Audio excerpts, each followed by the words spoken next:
Back at it. It's been a little while. We got another episode of Records. Good to be back. I'm with the boys. Julian, Gabe, tell them what episode number this is. Episode 57. Heinz 57. We got Mr. 305 in the top left corner over here himself. How you feeling, Mr. Gabe, why do you even go to the barber shop, bro? Just like shave your head, man. I do. I don't know. You guys trying to insult me. Listen. He cuts his own hair. Yeah. Listen, my hairline's looking a little jaggedy, Julian. Okay, don't. Me? What are you doing? Look at this. I think you're talking about JoJo. I'm trying to look at the pixels. That's just you got a fucked up computer. Not sharp. Very sharp. You got a fucked up computer screen.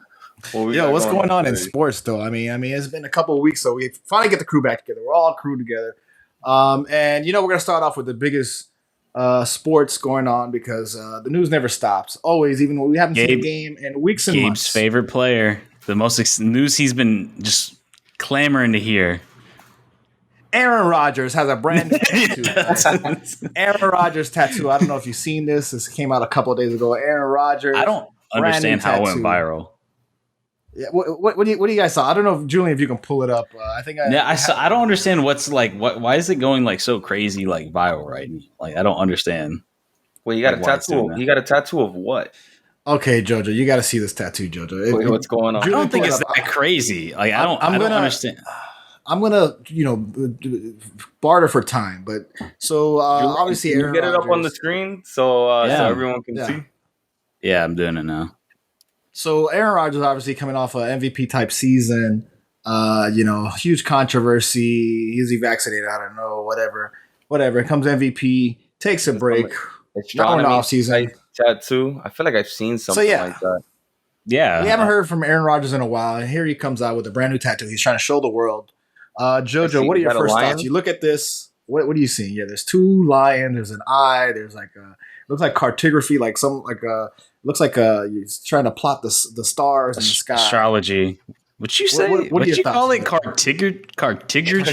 I don't know what the word is. Yo, we're gonna have to Google that one. I never heard of that word. I don't know where Game got his. Where'd you go to school, man? Hey, man. All right. Back to the tattoo real quick. Honestly, it looks pretty dope from what I see. I see a little eye. I don't understand it. Two lions. I see an ocean with a sun behind it. The attention to detail on it is pretty dope. So shout out to whoever did this tattoo. Nice clean lines. I have zero complaints. Yeah. I don't know why this blew up. Maybe he's having a midlife crisis. He got a tattoo. He's getting old. Wanted to freshen up before the next season. I don't know, man. I think it looks kind of sick. Like the line work and like the work that they did was really good. Oh, that's his first tattoo. I'm curious to see how that like turns out. Like, because having super intricate lines like that on a small tattoo, like over time, that could possibly smudge. But I mean, it looks pretty sick. Like it's kind of some crazy shit. Like I don't know what's going on, but I mean, do you understand why this thing was? Is it because like people like it, or like is it because people are hating on it? People are clowning on this. I mean, on Twitter, people are clowning on this. My initial thoughts when I first saw Twitter this, I was like, isn't real people. No, Twitter is real. We've gone over Twitter's life. Twitter is life. My first thoughts on it were like what you guys said. It's like, the artwork is really nice. Like it's very well done. Like the lines are very fine. They're very straight. You don't get no crooked lines, no jagged. It's not like some 14-year-old. Your hairline behind a tree. No. Anyways, so I was like, okay, as a tattoo, looks fine. But like all these symbols of all these things, it just looks like a collage of things that he's been waiting on. And he's trying to have this deep meaning. Hold up real quick. I just saw this. You know how I just said I could see it smearing in the future? Literally in the first comment, I just saw this. Yeah. Yo. This tattoo in 10 years. Yeah. That's exactly what I was just saying. It's going to fade. Usually tattoos fade. It's going to be all... No, when it's that small and that much detail, it will start to smudge like that. But yeah. So that's funny. Whoever did that, that's pretty good editing. Shout out to them. that was pretty realistic. Honestly, I thought that was the day after. Is that why it blew up? Could you imagine? It's only been a couple days, so he just came out with it. My first initial thoughts were like, this is looks like a white woman's Instagram. This is just a collage of symbols. He has an eye, a lion. He has shit with the stars. I don't know. It looks kind of crazy to me. I mean, whatever. Apparently, it has meaning to him, and everybody's on Twitter clowning, and I'm only on Twitter. It looks like a meaningful tattoo. There's a lot going on there. Who knows? This first tattoo, he gone through experiences through his whole life, so he wanted to paint a picture on it. Now, my next question is, Gabe, at your age, will you be willing to get any tattoos now? I would be. Actually, I would get something like this. I think the best comment so far on this tattoo was like, the joke was like, he goes into a tattoo parlor. Aaron Rodgers goes to a tattoo parlor. He's like, I've been thinking about like Kyrie Irving, how Kyrie Irving talks, and then the tattoo artist says, "Say less." That's what the tattoo looks like. What's funny? Because that's my first initial thought. I was like, this is such a Kyrie representation. You got astrology there. You have the little eye going on. You mean cartography? Cartography is what they use. Whatever he said. Whatever. Cartography. Where are the podcasts? Cartography. I'm gonna have to look that up for sure. No, I definitely saw the resemblance in how Kyrie is and his personality and that. But it's crazy to think, right? Now we see a different side of Aaron Rodgers' personality just by seeing a tattoo and what he has represented on his body. All we know is Aaron Rodgers, the State Farm guy, and the football player. But there's obviously more to him than meets the eye, Yeah, he always gave me like I do yoga vibes. I don't know, yeah. I don't know. It might be a midlife crisis. Obviously, I think he was dating what's the race car driver he was dating for? Danica Patrick for a little bit. Then he was dating. He dated a lot. I mean, Olivia Munn. And then they got separated. I think Olivia Munn's with like John Mulaney now or something. And then now he was supposedly engaged with an actress. Fuck, what's her name? Shailene Woodley. Shailene, what the fuck is her name? I don't know, but they got divorced after all this vaccination stuff came out. So he's a single man. He's on the prowl. He's got a brand new tattoo. He's on the prowl. He's got a contract extension there. We're gonna see back-to-back MVP. He's out here. He's gonna be in the streets for sure. Anyways, I just want to bring it up because I thought it was a silly little thing. It was going on Twitter. Anyways, Julian, what was the biggest news over the weekend coming from the NFL that you want to get into? Your favorite player. Wow. Your favorite player. The player Gabe was talking about all the past 2 seasons since we started doing this podcast. The guy who he said is going to take the Cleveland Browns to the promised land, dig them out of the dumps. And that is revisionist history. Baker. I don't know what this is. This is Baker Mayfield. Mr. Hulu. Thank you, Baker. This is self art that Gabe made for the show. He wanted me to he wanted me to put this out there. As you can tell, he didn't have a Panthers shirt, so he had to find the next closest Panther blue shirt he has. So this is Panther. Yeah, whatever. I couldn't get that right color, but this is close enough. Obviously, I think we were talking about weeks ago, like Julian Baker Mayfield, where he was kind of up in the air, right? They traded obviously the Cleveland Browns trade for Deshaun Watson, big trade, and then he immediately says, I think was it the day of or the day after, right before, I don't know. Baker comes on, he's like, "Oh, thank you, Cleveland." He's like, "Thank you for other things." He thought he was going to get traded away, and they're like, "Oh no, wait, we're not going to wait, hold on, we're going to get rid of you." The Browns want to get rid of him. Hold up. But now it comes out this week that he gets traded to the Carolina Panthers. And Julia, I just want to get your thoughts on, did you think this was inevitable that he was going to get traded, or and what are your thoughts on the Carolina Panthers going forward with? I mean, honestly, I didn't think he was going to get traded. Like, I mean, I thought the way they were like holding their stance because like honestly, like the shit. I feel like every week is something new with Deshaun Watson with another loss. Another allegation, another lawsuit, and I'm like, I understand why they want him, but it's also like kind of fucked up to be like, all right, we're gonna get this guy who we're not even sure is gonna be able to play. We're gonna pay him like 100 times more than you, and you know what? We're not gonna trade you. We're gonna keep you here. And it was like, obviously, it was best for Baker to leave, and Baker, I mean, I don't know, man. He's like, he has flashes. Like, he could be great, but then there's moments where it's like, what are you doing? And he just misses people, wide open people. But I think he might be one of those guys that just ends up doing better, getting a fresh start. I mean, Cleveland's a hard place to play, man. It just has a horrible history of just being one of the teams that just constantly loses. They're a laughing stock of all of sports, not even just football. Like, when you think of a shitty team in American sports, you think of the Cleveland Browns. Like, I mean, they even have a shitty team name. Like, it's not even like a very strong team. Like, when you hear it's like something out of a movie. A guy. Named after a guy. I understand. Yeah, Mr. Paul Brown. Yeah, and the former owner. And I understand why they do it, but they just look like a team like you see in like a football movie that loses all the time.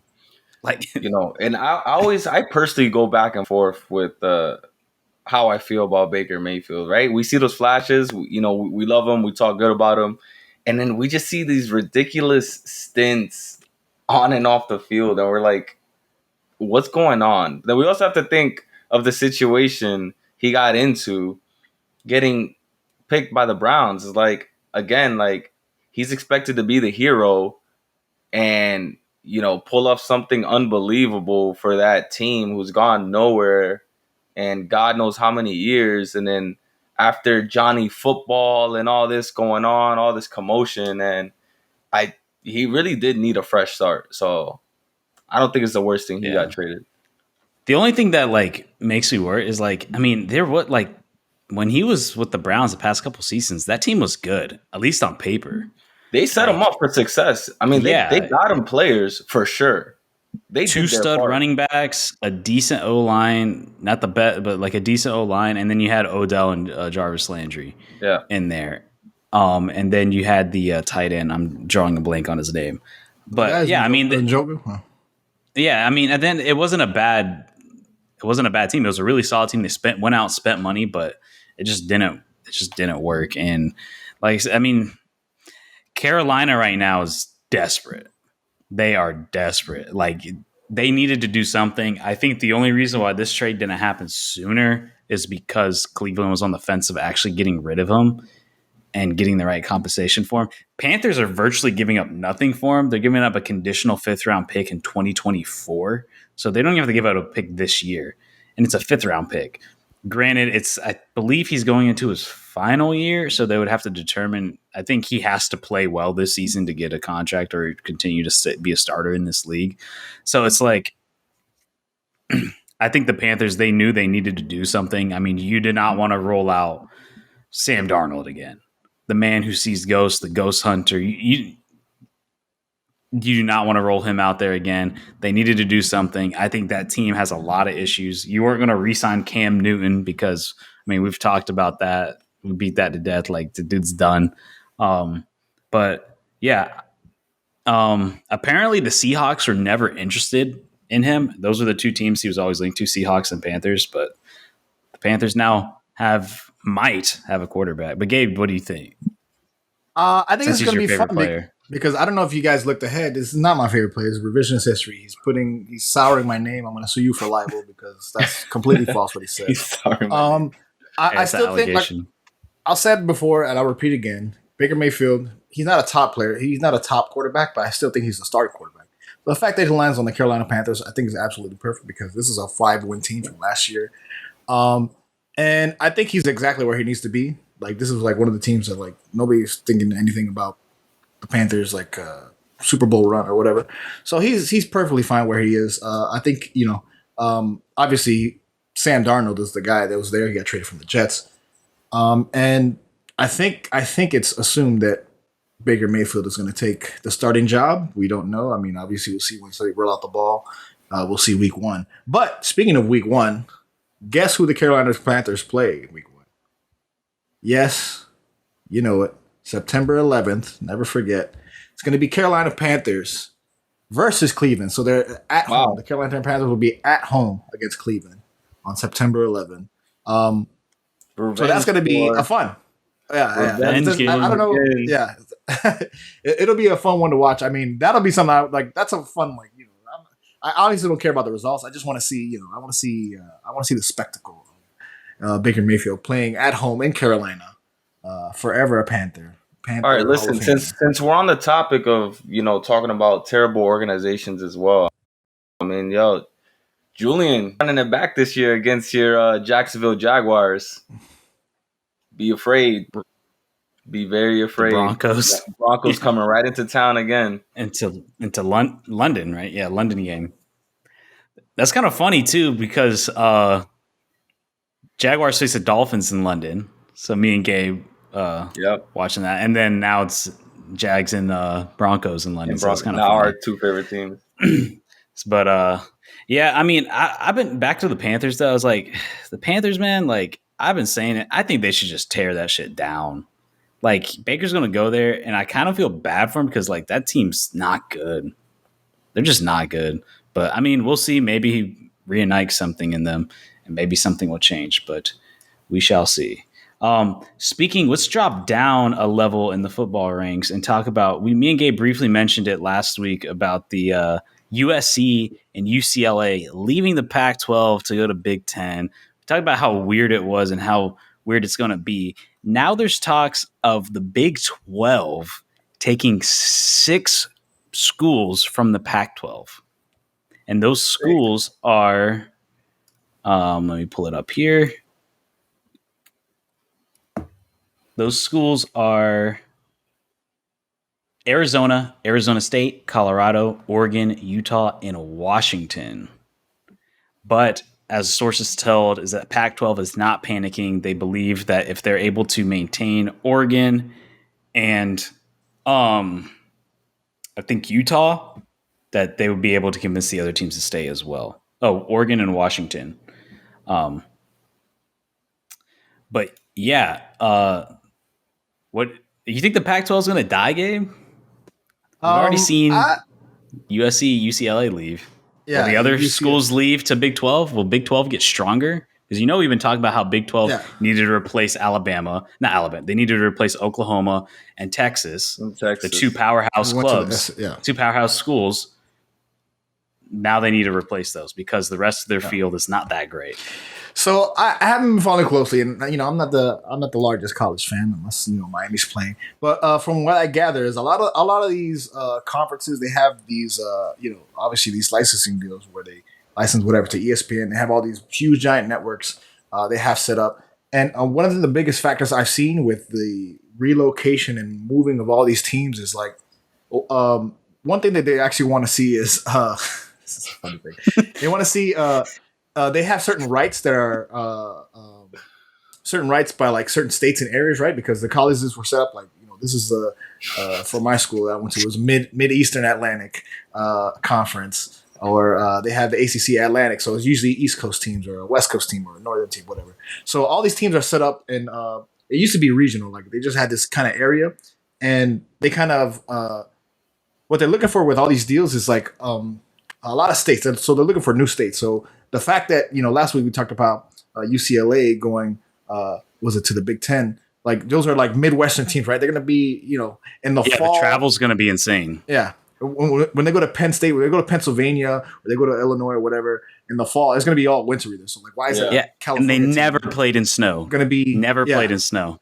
Being in the so why is the California team going to be playing in the snow? In the whatever, but I think a lot has to do with the state state rights, right? So once they want to each conference they want represented by different states because that area is kind of like for the broadcasting of it, for the TV part of the money, they want that area kind of secure. Like they don't want a lot of teams from the same area. They want it kind of spread out. So I think this makes sense for the Pac-12 if they're gonna get another team from out of state. They're going to go to Oregon, Washington, whatever.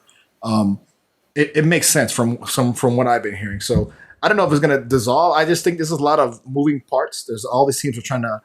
You think the Big 12? You think the Big 12 can recruit them out of there? I mean, that'd be a lot of teams in the Big 12. And the Big 12, it won't be as much of a travel, but it's still mostly all Midwestern Texas states. So it won't be that bad. It'll still be a check, but. And traveling is how schools make their money, right? They make money from, I don't know if y'all know how the athletic departments work, but for a team to go, you have to pay like whatever 100,000, 500,000. You have to pay the visiting team to come play you. So that's why I guess however the money moves around, they want it separate from different states. So I've been hearing also a lot of rumors about other. We talk about the Pac-12, but I've been hearing stuff about the ACC, about certain teams that want to move, that it probably most likely won't happen. So yeah, I don't know, Julian. How do you feel about the Pac-12 or this acquisition or this what they're trying to do with it? How do you feel like this is going to affect college football in general? Do you think it's going to be competitive? Do you think it's a watchable product? I mean, I don't think they're leaving. I don't think they're going to leave Pac-12. Hearing the Pac-12 saying that they're not panicking and they're going to remain calm, like they think our big schools are going to stay, I think it's true. I don't think like moving to the Big 12 doesn't really do anything, especially now that Texas and Oklahoma, especially Oklahoma, now that they're gone, it's like, do you want to go to a lesser school? And then also that conference is going to be huge. And I think they'd rather stay on the West Coast. I think it's still I think Pac-12 is a stronger division, a stronger conference, even losing USC and UCLA, which haven't really been that good the past few years, for the past decade, really. I think the Pac-12 is going to remain, and they might bring they might be able to recruit somebody from the Big 12. I don't know what the Big 12 is offering. I think Big 12 is desperate to remain a Power 5 conference now that they lost like their big school. But we'll see. I think Pac-12 is going to remain as is. I don't see them moving. I mean, Jojo, you think they're going to move those 6 schools? Those are the big hitters too. Honestly, I think it's too much of a power move right now. Of course, people don't like change in general, right? So when they hear about these rumors and everything going on, and you see these sudden change with the 2 schools, it could start a movement, right? That's kind of what people want. They just want to start a movement and disrupt things. But I don't think a move this big with the 6 schools is going to happen. Well, not in the next few years, at least. Yeah, that's my thing. I think big schools too. They're not like. I mean, these are their heavy hitters, and I still think it's more competitive to stay in Pac-12. And I think one of the things, I'm speaking out of ignorance because all these conferences they sign certain, like I said, they sign contracts. I believe ESPN set up contracts with the ACC network, with the Longhorn network. They have all these networks that are signed for a certain amount of deals. So I think one thing to look at is for these certain conferences, when are their TV deals up, or when are they due for renewal, or when are they released from the licensing rights that they give away to these companies, right? Whether it be ESPN or Fox or whoever, it's going to be Amazon or Disney, whoever is going to buy their rights. I think looking at the contracts when they end, that's going to be a big factor in seeing what teams transition to different places. And also, like I said, they want regional security, right? They want to plant their seat. Like you gotta have one California team, one Illinois team, one South Carolina team, or one Florida team, one whatever. So those are going to be big factors. I think also I've heard rumors of. I think they say the next domino fall is going to be to look at Notre Dame, because Notre Dame has been independent. They don't belong to any conference in general. So they've been independent for a long time. But from what I'm hearing is Notre Dame was probably going to be the next big piece that they're going to sign to. But they say rumored is going to be the ACC because I heard that too. The ACC. Yeah. I mean, they're rumored to go. I don't want to say they're essentially ACC, but they play a lot of ACC. Yeah, they play a lot of ACC teams. So while they are independent, they're trying to make their own little, be their own little thing. I think most likely they will join the conference, and that's probably the next thing to drop. I've also heard rumors of Miami trying to get into the SEC, which I don't know how that would work because Florida's already there, right? It's already Miami's got to win the ACC. Yeah, they're not even. Yeah. I don't think they're gonna. They're getting smoked by everybody. Until they can win a game, bro. Clinging on to the past, man. Clinging on to the past. You gotta worry about that right now. I believe the ACC they're signed with ESPN all the way to 2035 or 2036. They have some kind of 10-year deal that it's for a while. So I will say here's one thing to consider too. You got to consider the rivalries. I don't think they're going to break up rivalries. I don't see them bringing Miami in, for example, without bringing in FSU. I don't see that happening. They're not going to break up those rivalries that are historic and have been around for 70, 80 years or something like that. Well, that's why USC and UCLA went together. because they don't want to. I mean, that's where the big money is too, is in those rivalry games. That's where the eyeballs are. Yeah. And you have, huge boosters and alumni that, support the teams, and they want to see kind of that tradition carry on, right? You want to see those rivalries. Like, you grew up as a kid, you went to college, and then you have kids, and you want to Michigan, Ohio State, Georgia, Florida. Yeah, I mean, So, Auburn. we'll see. Like I said, I think this is a fine movement. Like, this is all this stuff is like monetary for them to secure licensing fees and rights and shit. So, it's fine. I don't think it's going to disappear. It's just going to change a little bit. Like, I think there'll be new with this era of new money being around, now players being paid. It's gonna be It's gonna be. I think it's gonna end up being a couple. Those two conferences that are the big ones, the big champions ones, and then teams will just move around to kind of secure whatever they can for whatever schools they're working for. So yeah. On the final thought, I'm curious how it would affect the rankings. Like, when it comes to like having 2 losses versus 3. Like, is 3 losses not a big deal anymore? I'd be actually kind of down for that. But we'll see. Let's transition over to baseball. So, big news came out. World Baseball Classic is back. It's World Baseball Classic 2023 will come back in right before the start of the season in March. So instead of having a spring training, a lot of these players will then be playing in the World Baseball Classic. The host cities I have the groups and the host cities right here, so I'll pull it up right now. We have Taiwan, Japan, Phoenix, and Miami. The groups, Pool A, you have Netherlands, Cuba, Chinese Taipei, and Italy. Pool B, you have Japan, South Korea, Australia, China. Pool C, you have United States, Mexico, Colombia, Canada. Pool D, you have Puerto Rico, Venezuela, Dominican Republic, and Israel. And then there's also 4 spots left in each, one in each pool for the qualifier rounds to top off those last few spots. Pool D will be played in Miami. Pool C will be played in Phoenix. Pool B will be played in Tokyo, and Pool A will be played in Taiwan, with the quarterfinals being in Miami and Japan, and the semifinals being in Miami, as well as the final itself being in Miami. Miami is known for hosting this event. I think they've pretty much hosted every single game for every single one. I think they had one in Orlando. They had one in Orlando. They have fields in Orlando for. They don't have a big field like this. Not big enough. No, they don't have a major league field. Yeah, Miami, not a major league field. No. Miami typically always hosts at least the first round. 2017, the semifinals and finals were held in LA. They had it over there, so I'm glad to see they brought it over here. Home turf over here, Julian. We get to see those games here in Miami. Gabe, you definitely got to pull up a visit. Again, me and Julian, we went 2017 DR versus USA. That was probably one of the best games I ever went to in my life, and it was the best. I'm not even exaggerating. That game was amazing, and I still remember everything that went down. With DR being Dev Zip and came back to winning the game. I've never seen such an atmosphere for baseball in my life. Like, it was, I felt like I was at a college game. It was insane. It was like never seen an atmosphere like that. But I'm already excited for this year. Y'all already know who I'm rooting for. Got to bring out the flags on this one. We out here, Team PR. We doing this.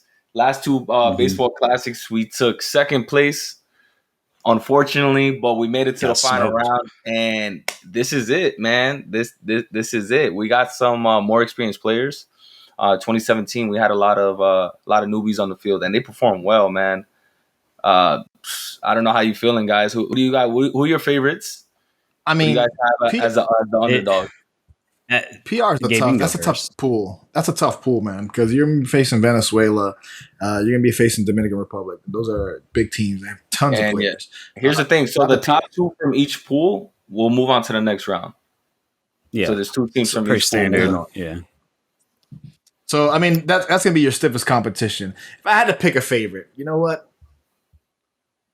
I'm going to go for the underdog because nobody is talking about the Netherlands.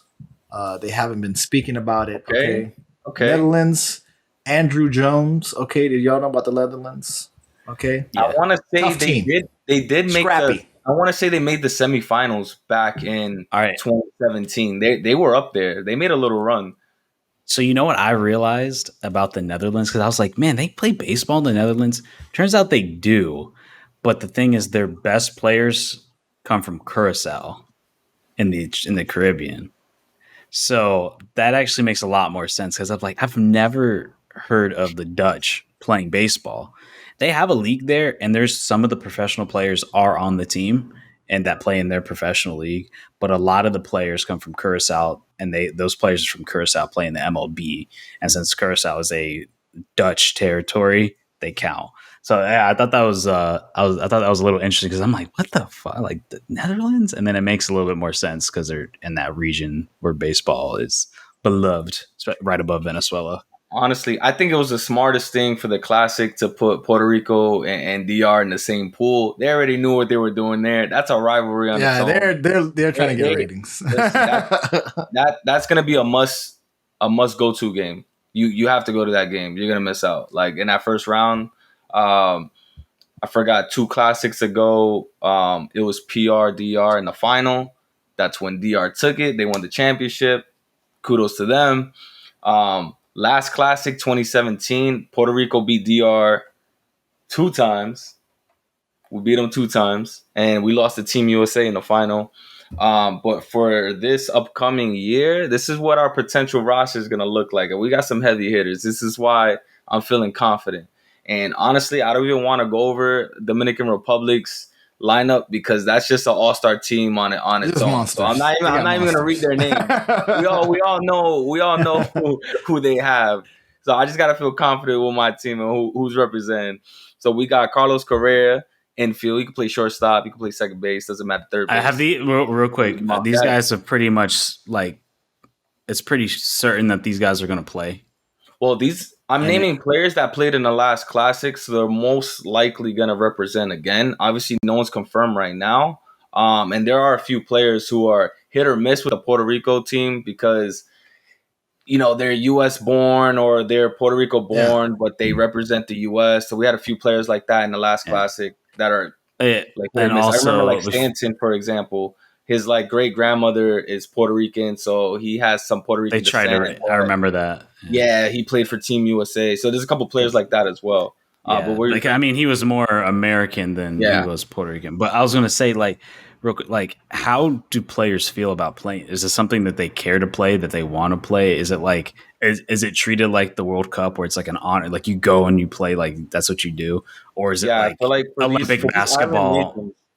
Or is it like Olympic basketball where it's like, they don't really care that much and they end up winning? I don't think it has the gravitas of Olympics, but it is like kind of it feels like a fun tournament. Like this is, you're going to go, it's so they can't treat it like the World Cup, like you're going to go. Yeah, you got to think, right? Most of these players come from these small nations, and they try so hard to make it to the big leagues. And if you have any opportunity to represent your country and to play for them, you're wearing that your country's name on your chest. Like, of course, they're going to take pride. Cuba, PR, DR. Just to name a few. Like, the passion's there. They show it, and they represent every day in the MLB. Like, their heritage because they put it out there. Now, I can't say the same for USA because we know the top 10 players in the MLB, United States born, they don't really play. They don't play. Yeah. We don't see the best lineup for USA ever. 2017 wasn't. 2017 at the time wasn't that bad, and not so much from the pitcher standpoint. From the pitcher standpoint, no, but from the hit, like Stanton was there. You had Goldschmidt. You had I gotta pull up the lineup again because I remember just looking. You didn't have guys like Bryce Harper. You didn't have Mike Trout out there, who was arguably the best player in the MLB at the time. You didn't have Clayton Kershaw. A lot of players. Yeah. So, but for Team Puerto Rico, Team DR. But they still had some players, though. Like, it wasn't... No, for sure. They had Yelich. It is the MLB. Andrew McCutchen. Yeah. Andrew McCutchen, Stan. Like, they had some guys.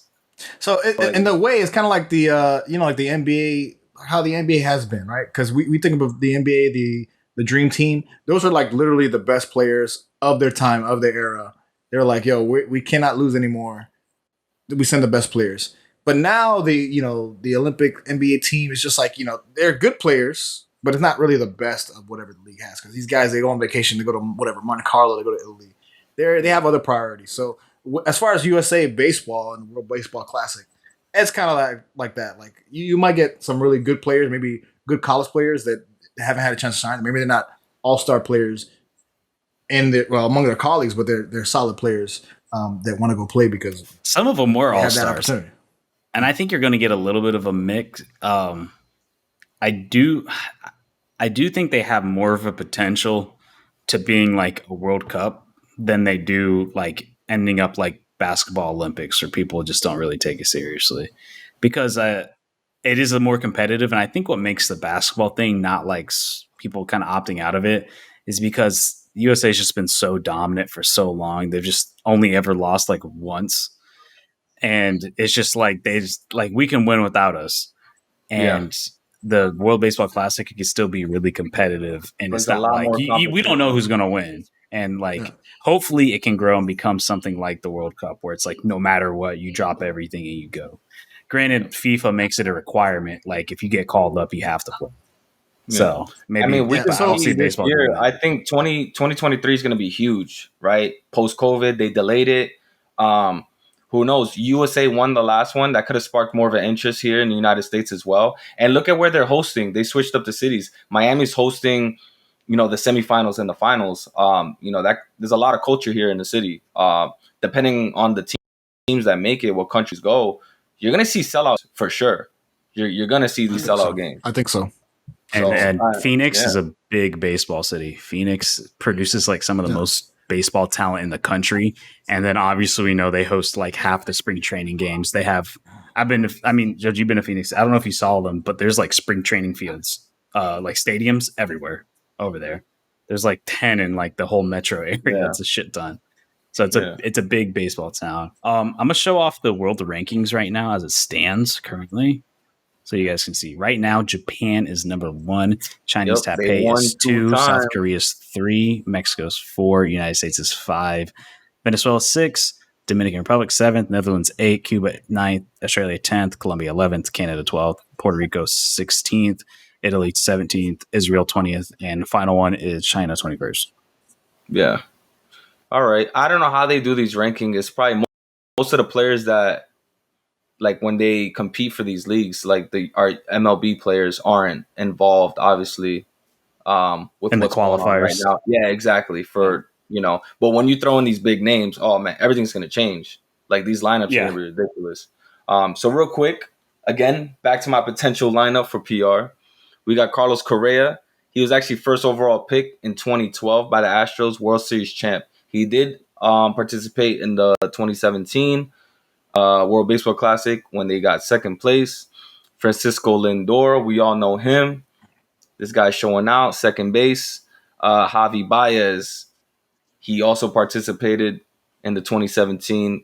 These guys were super young, man. Those three babies were the young core that played in 2017. Right now, it's 5 years later.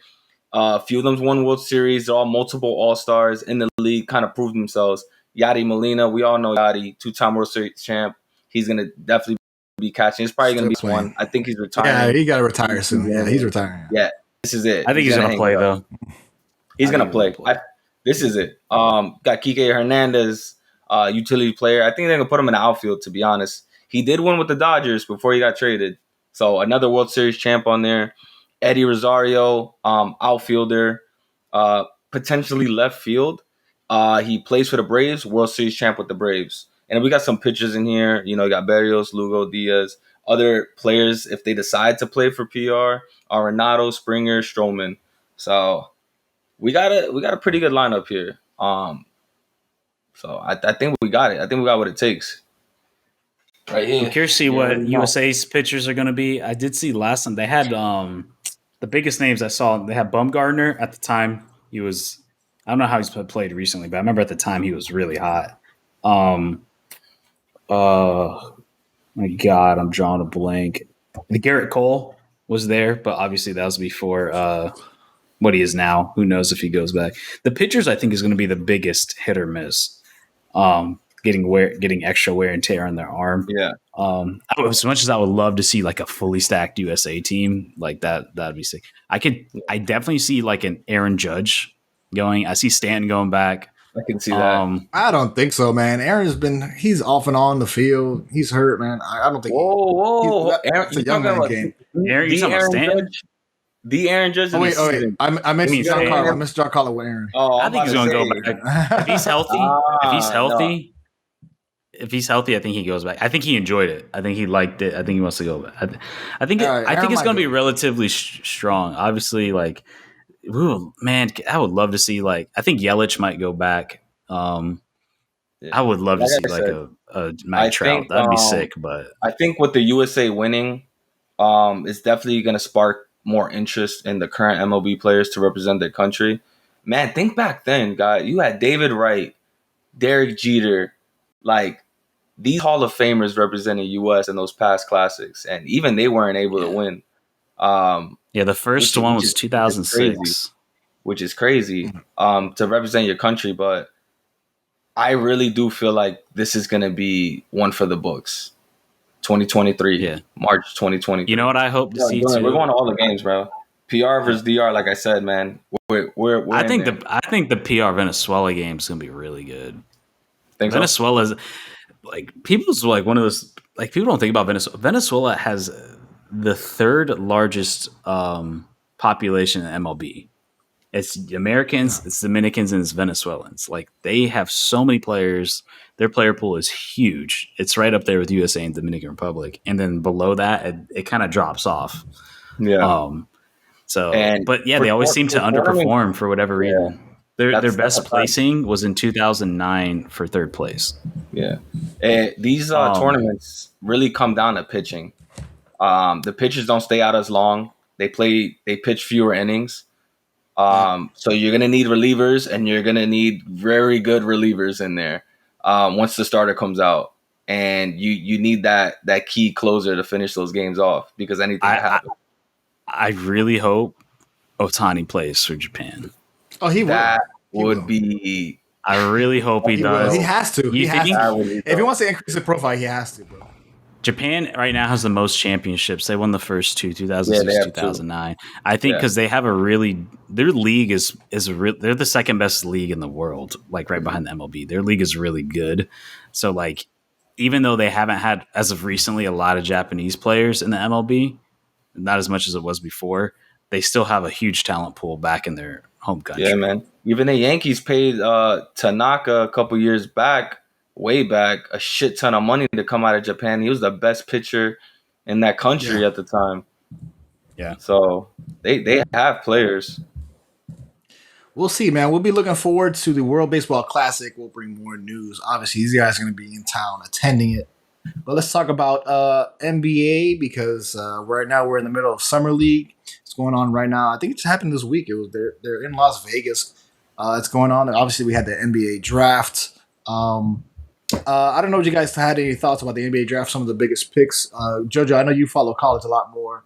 What do you think about like the first two, right? Because the first two guys coming out was Paolo Banchero and Chet Holmgren. They're going to Orlando and OKC. What are your thoughts on the draft, and what do you think about Summer League in general? Like, is this something that you will watch, or is it just like it's kind of interesting because you get to see a player that you drafted?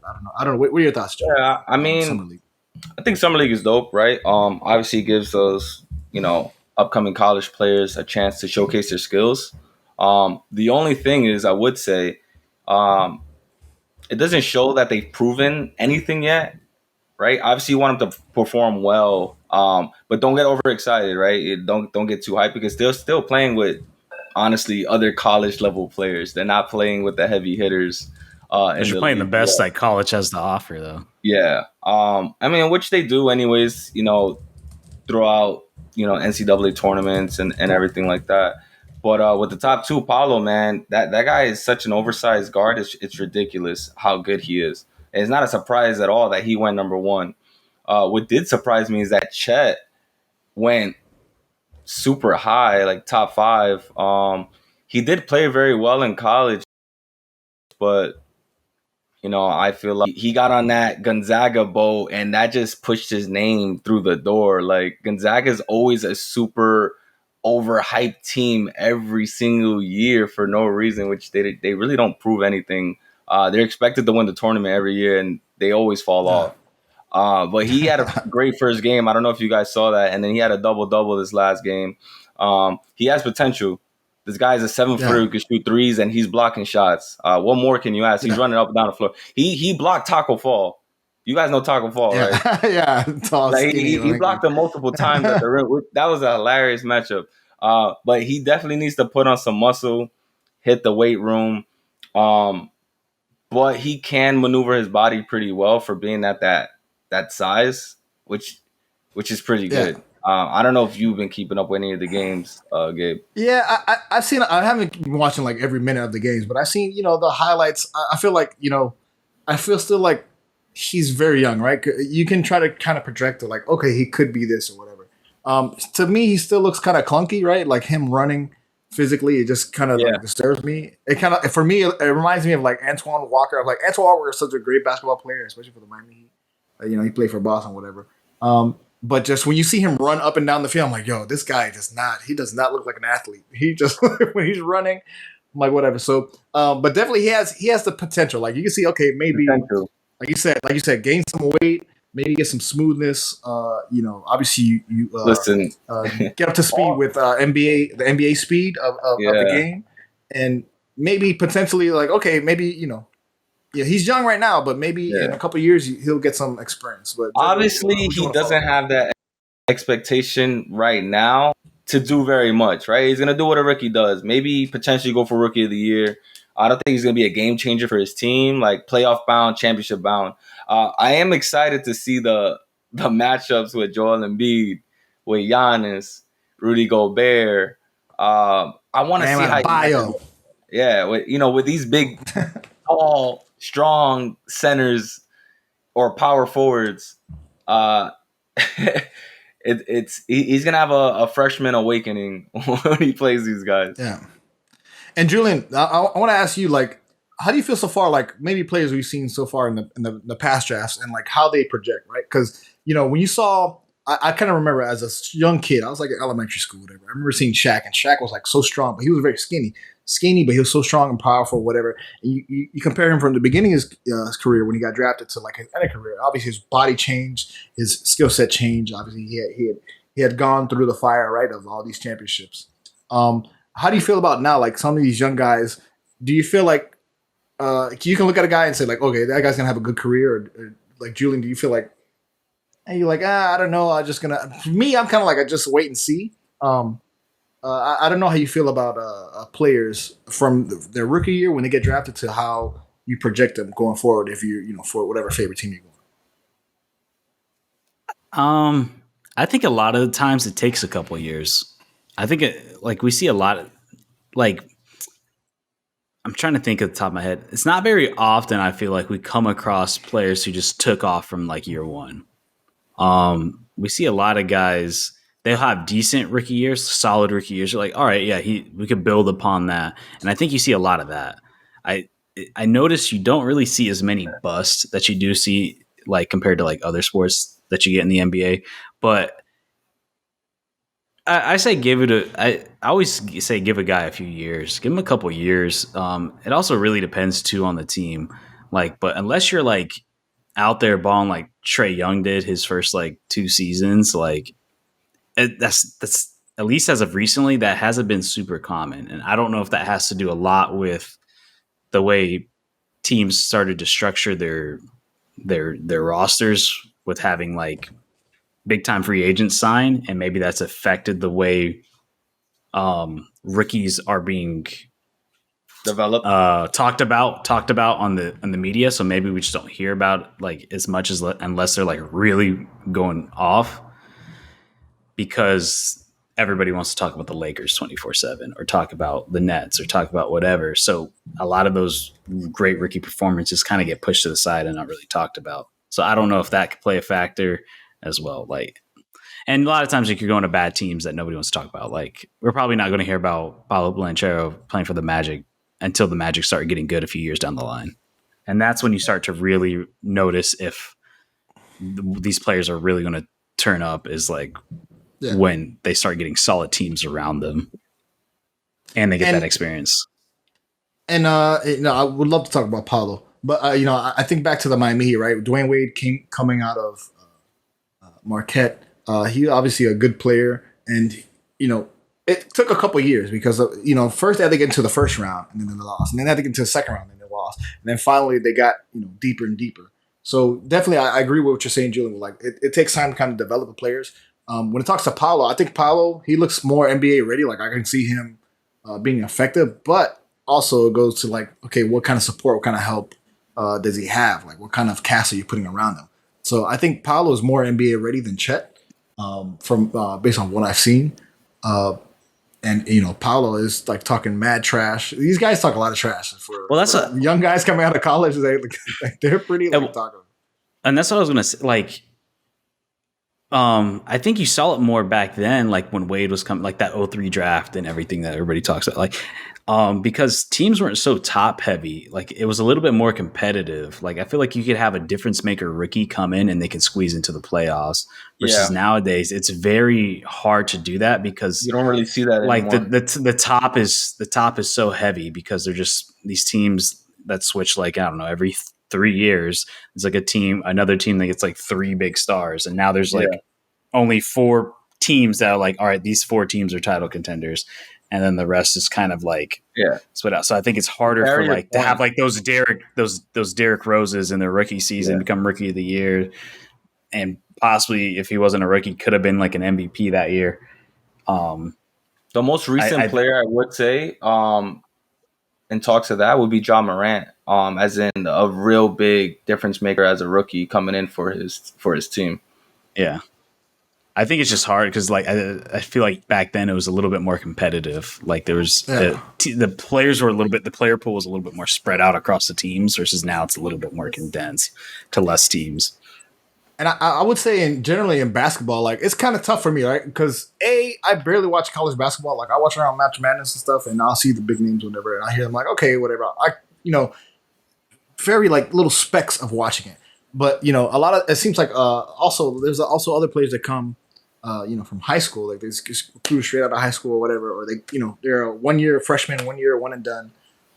So that for me, it's kind of tough to be like, oh, I don't know, is he a really good player? Like I don't really follow basketball close enough to be like, this guy has the skill set. I'm just like, he has really good highlights. Like he looks like he can fucking spin move. He looks like he can block. He can gather rebounds. And generally, like I can just look and be like, okay, that guy looks like he could be a star. If he was on my team, I'd be like, all right, that guy's pretty solid. He can real quick. He can. Do G League players don't go to the draft, right? They can't. I don't think so. I think G League players are. It just like replaced the D League, right? Yeah.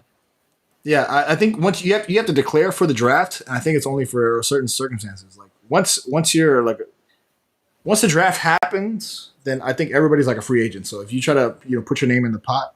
And that's how you go. Yeah. That's how you go undrafted. You can still get picked up if your name didn't get called. You can, it's like still signed to the G League. Yeah.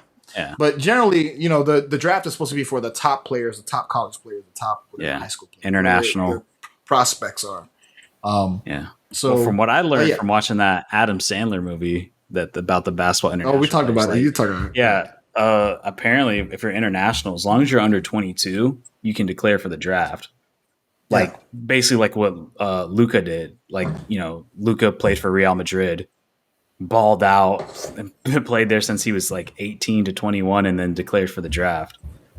Which, it's so weird to think. I had no idea that's the European structure and the teams are the exact same as like soccer. I had no idea it was the exact same. Like they're like organizations. I didn't realize there was like organizations like that. But because I was like, Luka came out of Real Madrid. Like what the fuck? And then I realized like that it works. It's the same shit. It just that's Summer League. It's going on. Summer League. We'll hear more. We'll see more highlights and news going on in Las Vegas right now. Obviously, Julian showed earlier. They're actually giving out a ring this year for whoever wins the Summer League. I don't understand it. About that. How do you feel about that?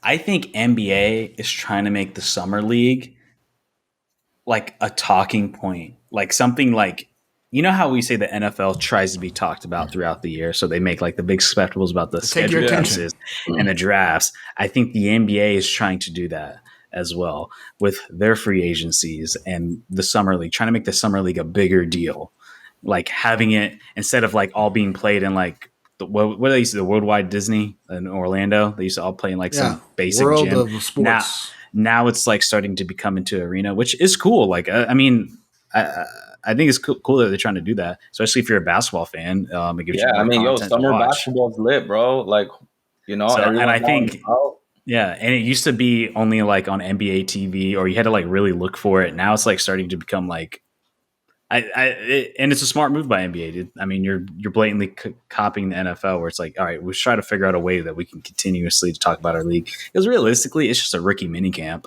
Like when we really think about it, like, but capitalize on it, make a little tournament out of it. Like they make do hype it up. They give champions and all that. You want to see your players on your team do well. That's getting called up, into the league. So. And you can take advantage of it. It's a drier period. I mean, football's not going on. Like that's what I'm about to say. I'm fine with it because it's NHL is over with. So if you're not an NHL fan, you can't watch any NHL games. You already had a champion. Football is not being played. So to me, in general, summer league is kind of like you said, like a mini camp. Is kind of like a preseason, like whatever the NFL preseason is. That's what it kind of feels like to me. And it's fine. Like especially summertime. You want to go to Las Vegas? You're on a trip. Go. That's entertainment, right? They have tons of entertainment. You can go see a magician. You can go see a comedian. You can go watch some NBA. Whatever, it's fine. And especially if I'm a fan of, like the Miami Heat draft, I can go see the guy, the kid play live. It's just like something to do. Like, so I'm fine with it. If they want to give him a ring, I think it's a little bit excessive. I don't know how much weight and, gravitas is going to have. Like, look, I'm a summer league MVP. It's like, but did you start on your roster? your boy Lonzo Ball, Summer League MVP. I saw how they blew that up out of proportion. It's nice, how he got drafted by the Lakers. Yeah. Let's move to the players who have played in the NBA already. Let's talk about the free agency and all the craziness now that the new league year has started. I think the first one we talked about is Devin Booker re-signing with the Phoenix Suns. I know we talked about potentially him potentially moving on from him, but it looks like he's there to stay for the long haul. And I don't know how you feel about this, JoJo, because now all this, we had free agency a week ago, brand new free agency. Kyrie re-signs with the Nets. Kevin Durant says, I want to be traded, go to the Suns or go to Miami. Devin Booker re-signs with the Suns. I think this is more to come. I think this is the deal before the deal. It is the deal before the deal. We're setting the table for possibly some transitions of that. But in general, I think this is pretty good for. I mean, Devin Booker is an excellent player. Obviously, when he's playing through injuries or he's hurt, whatever. But I think he's a fine piece. He's a piece to have. I don't know. He's like the number one. But, you have him as a 2 or 3. You got a pretty good setup. Like, Booker's a 1. Phoenix had no choice into re-signing him. I'm sorry. That is your future. He has not reached his ceiling yet. He has not. You have not seen the best of Devin Booker yet. Gabe said he's a number 2. I promise you that. And if you have him with KD, oh, my God. But go ahead, George. I'm sorry for interrupting. Go ahead. No, you're good. I'm just saying, like, we saw Booker come in playing at an elite level since day one, and unfortunately, it just happened to be with Phoenix. They were nowhere. They were nobodies at the time. Since like the Steve Nash, Amari Stoudemire, all that, like no one cared about Phoenix, and you got this young guy, Kobe, like play here in the league, who works hard, who can shoot, who's athletic, and can play defense. And now you finally got over the hump. Unfortunately, they didn't win the finals, but they got there, right? They took a leap from never making the playoffs to getting there with a little help from a veteran, Chris Paul, which that's Gabe's second favorite player.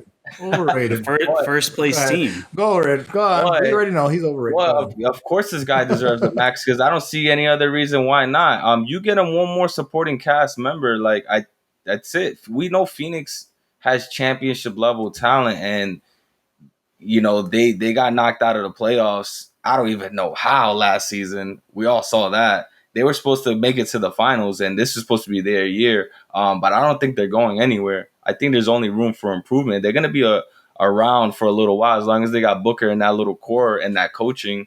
can't forget about the coaching there in the West Coast. So they're going to be top 5 team for the next few years in the West. Yeah, Julian, what are your thoughts on Devin Booker re-signing? Yeah, I mean, the team's still solid. They should be better. I mean, at the end of the day, they were number 1 in the West, right? So you're not really losing. I mean, losing Chris Paul or like Chris Paul not playing to how he was is not going to be the end of the world for them. I still do think they need something else. They need someone else to really like send them over that hump, especially if you're going to, beat some of those teams coming out of the East. I think you need somebody. Obviously, we'll see what happens with the as free agency goes on. There's still a lot of moves to be made and contracts to be worked out, so we'll see. But like I said, when we see big players like this re-sign to teams, it always kind of speaks volumes of like what the team's up to. Like, are they going to? It sounds like they might. They've told him something to make him stay. Like, hey, like we're planning to do something big. Sometimes that always work out, as we saw with Green Bay. They lost a big player, but we'll see. I think it's good for him to get like absolutely a shit ton of money. Hopefully he could just get that support. The team that has a good base, has a really solid foundation and a base. They just need those new parts to help get them over the hump. I think another piece of this too is DeAndre Ayton. Ayton was I don't know if you've been following the news, but obviously I think he's been kind of has some rough patches with the owner. I think the owner came down and said that you're not a starter, you're not a player, you're not worth the money or whatever. And I think so far Ayton has been reported in certain like trade rumors because like he's been on the outs with he's not really tied to the organization. He's kind of like just like get me out of here or whatever. So I think that we might see that. So far his contract is apparently tied up with this Kevin Durant thing. I think right now the NBA league is paused on Kevin Durant. What is Kevin Durant doing? What deals are being made? If it is true that Kevin Durant's going to be traded, where's he going? You brought up KD. Listen, I've heard rumors sparkling around here in Miami. I'm hearing the chatter. I'm hearing the talk that the Heat can potentially land KD. How do you feel about that? And what would that package look like? We talked about it's possible. Yeah, it's possible. But from what I've heard about this KD, they're going to need a third team to come to get in on the KD trade. I think it is possible. I wonder, based on what I've heard, is Miami's willing to trade?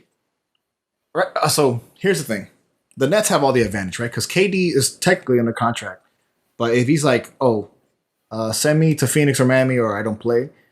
So the Nets have all the leverage. They'll be like, well, maybe we'll just not have you play. We'll just have your contract. We'll pay you to just stay at home and do whatever. So, based on what I've heard, the rumors, because the Nets traded for Ben Simmons, who got designated as he was a designated player because he was a rookie that got extended on his contract, and we have Bam Adebayo who got extended on his contract because of the NBA rules or whatever. If there was a trade to be happen, we cannot trade directly with the Nets. It can't just be a 1-to-1 Bam for KD because they already have Ben Simmons. So if there is a trade, the Miami Heat would have to acquire Ben Simmons and KD and do some other stuff, whatever. Unless there's a third team, unless we have a 3-team trade between the Nets, Miami, and whatever the third team is. Then we can trade for Karen Moranto.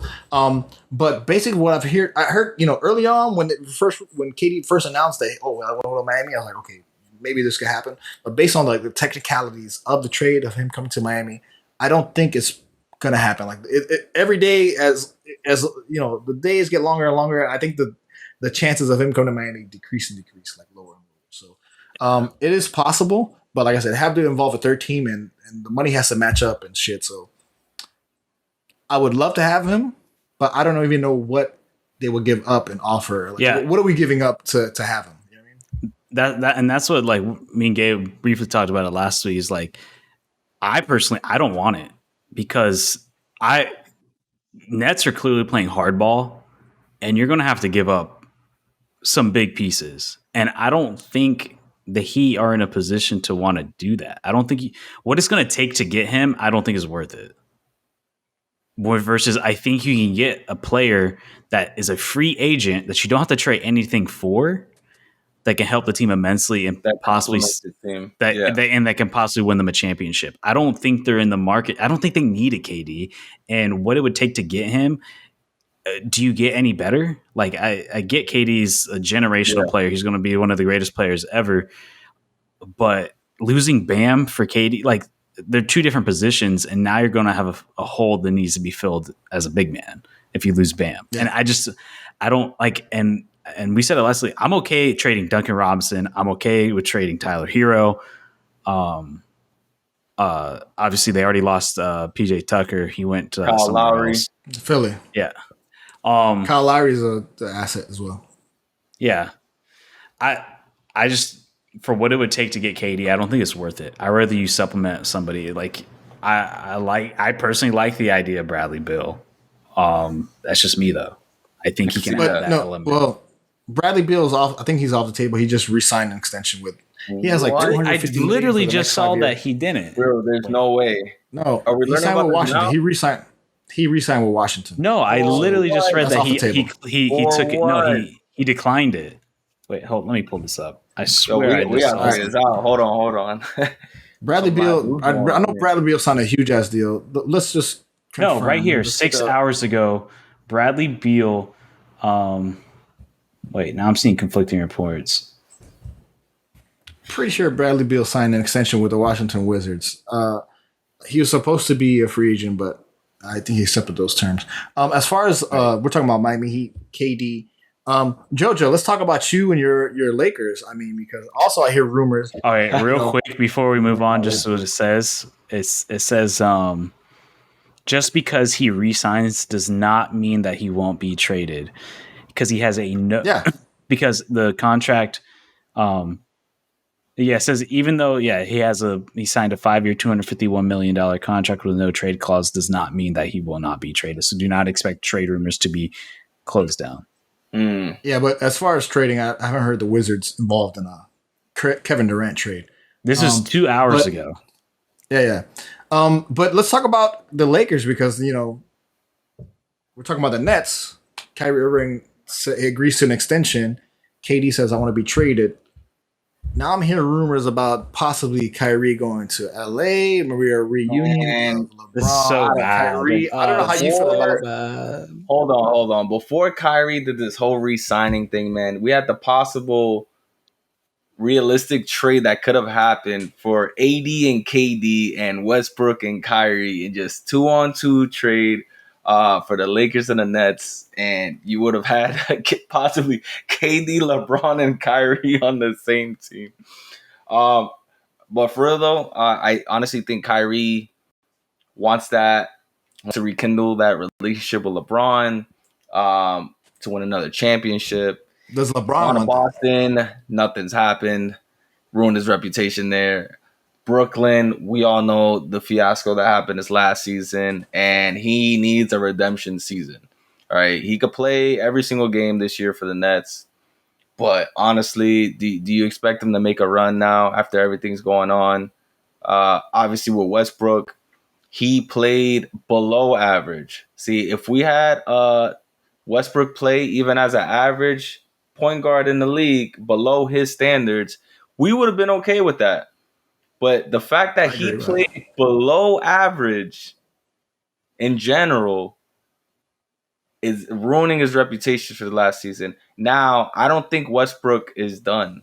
There's no way he can go back-to-back seasons playing like that. I think there's room for improvement everywhere. He's going to make those adjustments. But to answer your question for the trade rumors, with Kyrie staying in Brooklyn, I think he has to stay at least a year. So Westbrook might be stuck in LA this season. I think that's for sure. But following the season after that, there could be a potential trade getting Kyrie over there for Westbrook, depending on how Westbrook plays. So we're talking about the Nets, but this is kind of weird because we're talking about all acquisitions and rumors and trade rumors, all this shit. So, George, I just want to speak directly with you, because what makes you think that? Let's talk about LA for a little bit, because there's a rumor about Kyrie going to LA, but does LeBron want that? B, does LA want LeBron? Because I'm also hearing rumors, little small chatterings, just little whispers in the wind. That LeBron might be traded because he has a big contract. He's come out and said that wherever Bronny goes, that's where I want to play. And he's also said Miami is still available. He made some rumor like I might go back to Miami or some shit. So it feels like there's like all kinds of moves that could be possibly made. I mean, I don't know how you feel about your Lakers in general. Do you feel like Russell Westbrook, him playing so poorly, below average, as you said, to borrow your words, do you want more years of that? Because he opted into the Lakers. Do you feel like going forward with the Lakers with Westbrook that's a good do you feel optimistic about having Westbrook going forward for whatever 4 more years or whatever, however longer his extension is, with LeBron obviously aging, getting closer in his 40s, with AD can't get on the court? Do you feel like Westbrook AD going forward with the Lakers is a good thing? Man, if you got prime Westbrook, absolutely. If he's playing at the potential he could play at, no one's gonna have an issue with him being there. It's just he had such a bad season. That's why I really had to throw it in there. Like Jojo, below average. Why do you think he had a bad season? Do you think it has to do with the system and the players there? He doesn't compliment him. Well, I mean, just look at the plays. His amount of turnovers. It was his play style. I feel like he was trying to do. You don't think it had to do with the system at all? I mean, that's always a factor with anybody. But if you actually saw the games and saw how he performed, I think he just had a mental block in how he was playing and all the criticism he was getting early on. He was missing point blank threes. Why they were leaving him wide open all season? That has nothing to do with that. You're wide open. Go ahead, take that shot. Exactly. That has nothing to do with team chemistry or anything. He's here driving in the lane with 3 people on him, giving up turnovers. That's a Westbrook style play. Him driving in, trying to kick it to the corner, throwing it into the stands. That's a Westbrook style play. But I'm saying, do you think being in LA with the pressure that they had and the other players around him affected him mentally, for him not to perform? Nah, I don't think it's the pressure, to be honest. Do you think if he was in another team last year, he still would have performed bad? Here's the thing. We know he can play exceptional with bad players and make the team look good. We've seen it in OKC, right? Oh, yeah, for years. So, his 40-point triple-doubles, 50, whatever he was doing. Right? Yeah. He went to the Wizards. They were nowhere near making the playoffs. And him and Bradley Beal somehow put the team on their back and got them as close as they could. And they went on a little win streak. We all saw how that he was performing there. So they honestly, did they make it? I think they're 8. I can't remember. They might have come up short, or they lost in the play-in. A play-in or something, yeah. Yeah, I think they made it to the play-in. I could be wrong. Now, for the pressure and going in LA, it could be a system thing. He likes to have the ball in his hands. Maybe he couldn't adjust and to what plays they were running, and he couldn't adjust his play style per se. And I think he has to do that this next season. It's not changing who you are, but you're adapting to a new team. You have someone, LeBron James. You have other dynamic players, big name players, AD. We've seen him play with a big 3 with Paul George, and who else was on that team as a big Carmelo. 3? And Carmelo, or was it Harden? It was Carmelo. No, Harden left. That didn't work out. Him playing with 2 other great players. So now we're seeing that in LA. He's just gonna have to make the adjustments. Yeah. So, and my general thesis, my general thing is basically, I mean, we said it, or I believe, what they were saying about the team being old, and obviously LeBron comes out with a tweet saying, keep that same energy. You're talking about my team, we're the oldest team. And guess what? You have the season, you guys went flat.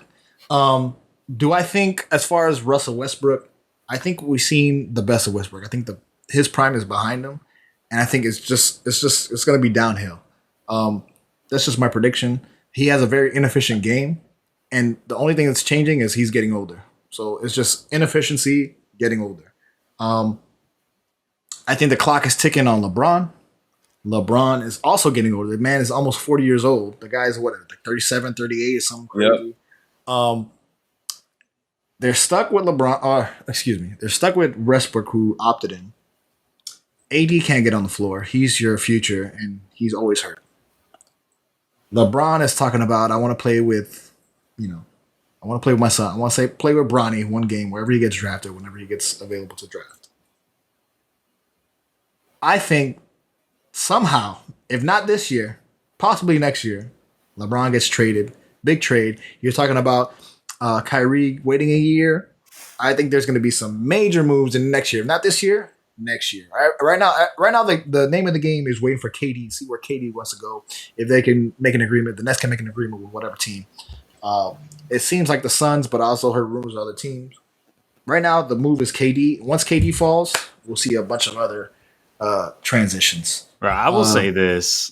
If I was a Lakers fan, I would just be like, just tear that shit down.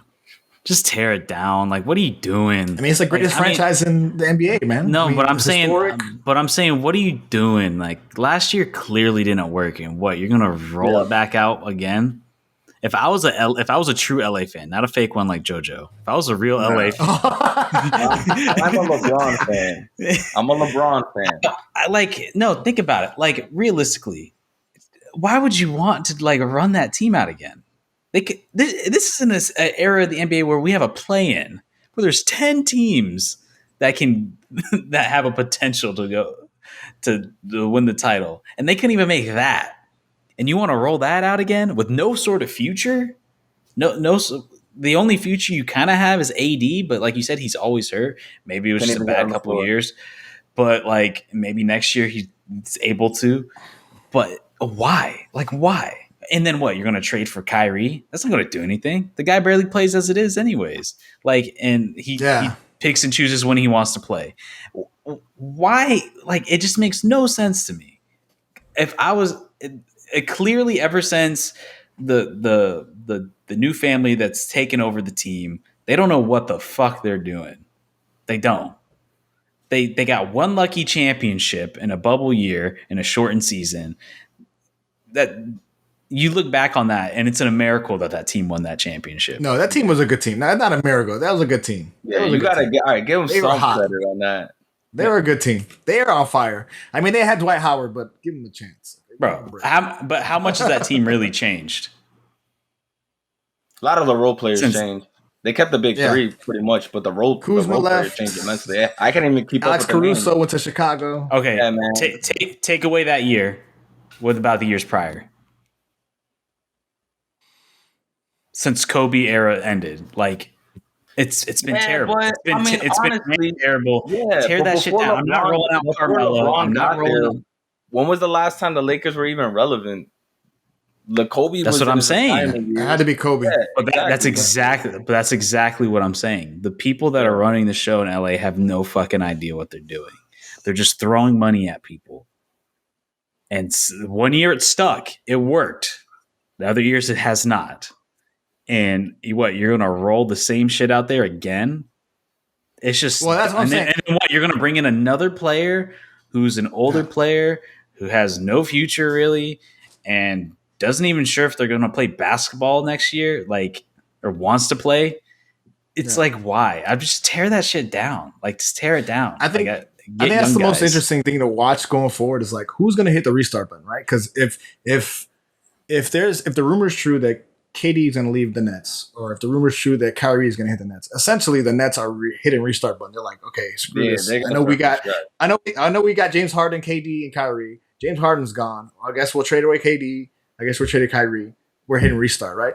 But also, there's also the option of just whatever. We'll just deal with Kyrie. We'll deal with KD. I know he's upset. He said he wanted to be traded. Apparently, he went directly to the owner and said directly to him, "I want to be traded."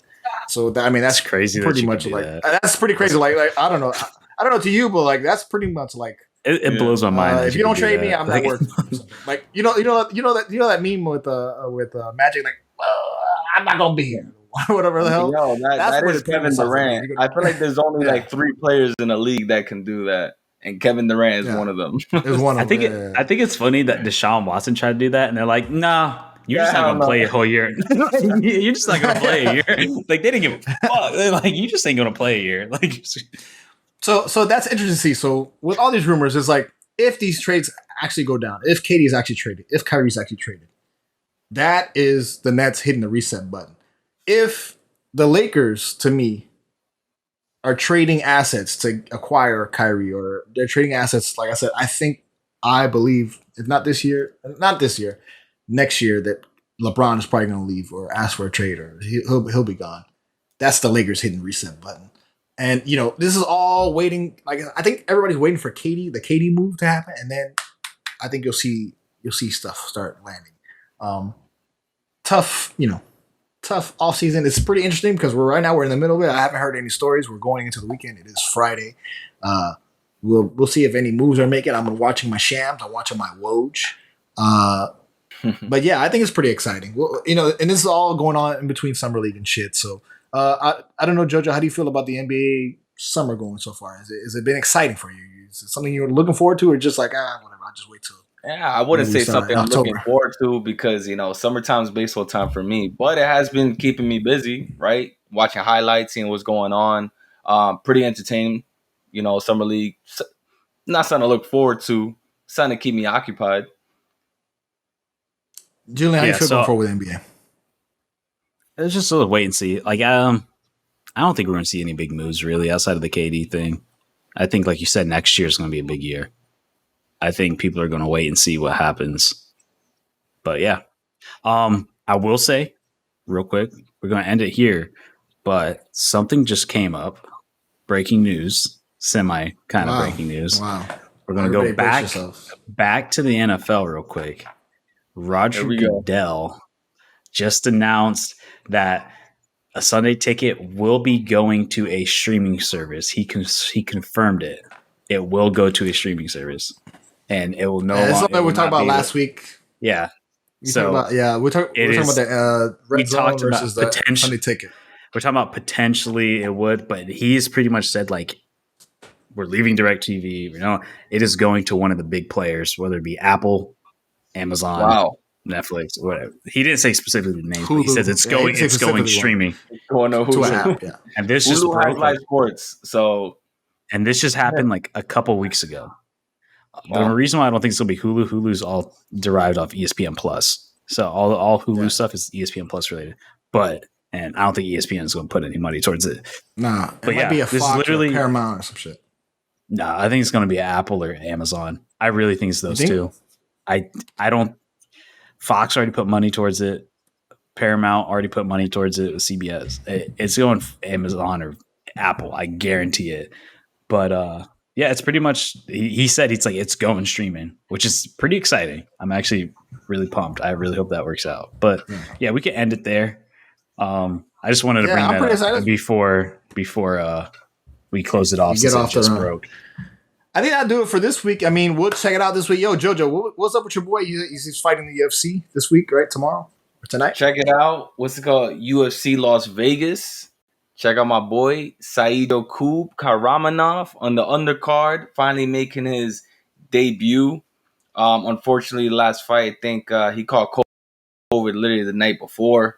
Diagnosed, couldn't fight, had his fight camp last few months, and check him out. Let's see who he's going against here. All right, your boy Ronnie Lawrence, never heard of him, but we're gonna hear about him tomorrow. Get smoked by my boy over here, Saeed. I'm gonna look out for it, so that way we can talk about it here. Vegas 58. So it's the main card is Rafael dos Anjos versus Rafael. Wow, two Rafaels going at it, huh? Fizzy. I don't know if I pronounced that right. But yeah, it's going to be on ESPN Plus, man. Homeboy Rafael dos Anjos fighting tomorrow? Yes, sir. Yeah, man. A little fight night, UFC fight night. But we'll be here. We'll be here next week to bring you more news. NFL, NBA, MLB, any sports, soccer talk. Julian's going to be here talk. Jojo, tell them where the people can find us on you already know we out here in Miami, sometimes Jacksonville. Julian, we're here in Buffalo, New York. We're in New York City, Austin. We're in Austin, Texas. Sometimes Gabe needs to make an appearance out here. You got catch us. Oh, real quick, I see your boy on I see your boy on the card, 6 p.m. tomorrow. 6 p.m. tomorrow. On ESPN. So we'll be back next week. More sports, Real Fans Podcast. We appreciate all the downloads and subscriptions. Thank y'all for tuning in with us. We'll be back next week. More sports, more news right here. Appreciate y'all. Peace.